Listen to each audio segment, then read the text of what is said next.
এবার Facebook, Instagram, Twitter এর বিকল্প চলে এসেছে হালাল একটি সোশ্যাল মিডিয়া যোগাযোগ মাধ্যম। মুসলিম উম্মাহকে ফিতনা থেকে বাঁচানোর জন্য হালাল একটা যোগাযোগ মাধ্যমের অ্যাপস চলে আসছে, আলহামদুলিল্লাহ। এটা তৈরি করেছে যুক্তরাষ্ট্রের কিছু যুবক। তারা এই হালাল অ্যাপসটি তৈরি করেছে। এর মধ্যে আপনি পোস্ট করতে পারবেন, রিলস আছে, ছবি আপনি আপলোড করতে পারবেন, বিজনেস প্রচার প্রসার করতে পারবেন এবং নিয়মিত কোরআন ও হাদিসের আপডেট আপনি পেয়ে থাকবেন। মুসলিম উম্মাহকে ফিতনা থেকে বাঁচানোর জন্য এই হালাল অ্যাপস ইতিমধ্যে 150টি রাষ্ট্রে ব্যাপক সাড়া ফেলে দিয়েছে। এই হালাল অ্যাপস যেটা ফেসবুক, ইনস্টাগ্রাম, টুইটার এগুলির বিকল্প। ইতিমধ্যে এটার ব্যবহারকারীদেরকে উৎসাহিত করার জন্য গত বছর এই হালাল অ্যাপসের ব্যবহারকারীদের মধ্যে একজনকে উমরাহ পর্যন্ত পাঠানো হয়েছে। এই অ্যাপসটার নাম হলো আলফাফা। যুক্তরাষ্ট্রের কিছু যুবকদের আইডিয়া থেকে এই অ্যাপস তৈরি করা। আলফাফা সূরা নাবার একটা শব্দ, এটার অর্থ হলো পাতা, অর্থাৎ ভরা বাগানে ঝরা পাতা। আমরা বিভিন্ন জাতি যারা রয়েছে আমরা যে একত্রিত একটা প্ল্যাটফর্মে আমরা যেন একে অপরের সঙ্গে যোগাযোগ করতে পারি, আমাদের মনের অনুভূতি যেন শেয়ার করতে পারি ফিতনাবিহীন। আসলে এটা কতটুকু সামনে এগিয়ে যেতে পারবে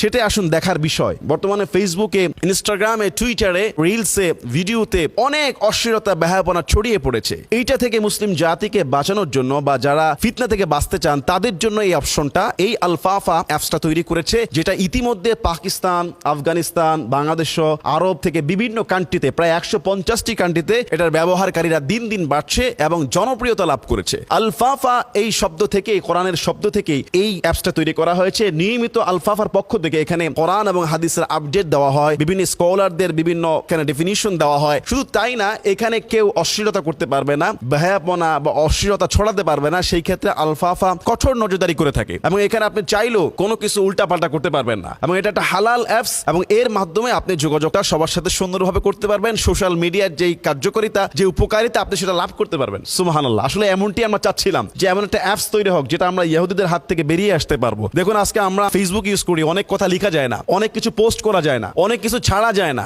আপনার কিছু থেকে কিছু হলেই স্ট্রাইক মেরে দিচ্ছে, কিছু থেকে কিছু হলেই প্রোফাইল আমাদেরকে লক করে দিচ্ছে। কিন্তু একটা হালাল অ্যাপস থাকলে আপনি স্বাধীনভাবে কোরআন এবং হাদিসের সবকিছু লিখতে পারবেন। ইতিমধ্যে গুগল প্লে স্টোরে আলফাফাটা পাওয়া যাচ্ছে, আমি নিজেও দেখেছি, অসংখ্য লোক এটা ডাউনলোড করেছে। সুবহানাল্লাহ। আর পক্ষান্তরে ফেসবুক, আপনার টুইটার, ইনস্টাগ্রাম রয়েছে, সেগুলি আপনি না চাইলেও আপনার সামনে বেহায়াপনা, অশ্লীলতা অনেক সময় চলে আসে। আর এই খারাপ কাজগুলো মুসলিমরা আস্তে আস্তে শিখছে, খারাপ কাজের মধ্যে জড়িয়ে পড়তেছে। আল্লাহ তাআলা কোরআন কারীমের মধ্যে কি বলেছেন? ইন্নাল্লাযীনা ইউহিব্বুনা আন তাশিআল ফাহিশাতু ফিল্লাযীনা আমানু লাহুম আযাবুন আলীমুন ফিদ দুনিয়া ওয়াল আখিরাহ। নিশ্চয়ই যারা মুমিনদের মধ্যে অশ্লীলতা, বেহায়াপনা, খারাপ কাজকে ছড়িয়ে দেওয়া পছন্দ করে, যারা মুমিনদের মাঝে অশ্লীলতা, বেহায়াপনা ছড়িয়ে দেয়, তাদের জন্য দুনিয়া এবং আখিরাতে রয়েছে কঠিন যন্ত্রণাদায়ক শাস্তির ব্যবস্থা।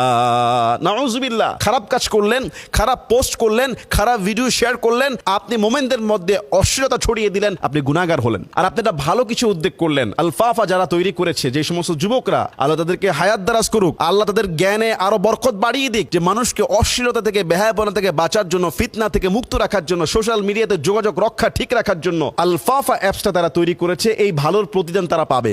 তাদের এই অ্যাপসের মাধ্যমে যত মানুষ কোরআন পড়বে, হাদিসের আপডেট পাবে, ইসলামিক নিউজগুলো পাবে, সঠিক কথা লিখে মানুষকে প্রচার করতে পারবে, আলফাফা ভালো কাজের এই সওয়াব পাবে। এবং আপনারা যারা আজকে এই যে আমার কথা শুনে আলফাফা ইউজ করবেন, ফেসবুক ছেড়ে দেবেন, আপনারা সওয়াব পাবেন, আমিও সওয়াব পাবো। এজন্য ভালো জিনিসের, পজিটিভ জিনিসগুলোকে আমরা প্রমোট করব, মন্দ জিনিসগুলোকে আমরা আস্তে আস্তে ছেড়ে দেওয়ার চেষ্টা করব। কেননা ফেসবুক, টুইটার, ইনস্টাগ্রাম এই বিজাতীয় কোম্পানিগুলো কোটি কোটি টাকার ব্যবসা করে আমাদের কাছ থেকে টাকা নিয়ে যাচ্ছে। তার বিকল্প ব্যবস্থা যদি আমরা আস্তে আস্তে গ্রহণ করতে পারি, তাহলে মুসলমানদের মধ্যেই যেমন ফিতনাও ঢুকবে না, ঠিক মুসলমান লাভবানও হবে। আল্লাহ সুবহানাহু ওয়া তাআলা আমাদের সবাইকে সবসময় ভালো জিনিস ব্যবহার করার তৌফিক দান করুন, পজিটিভ চিন্তা করে সামনের দিকে এগিয়ে যাওয়ার তৌফিক দান করুন। আমিন।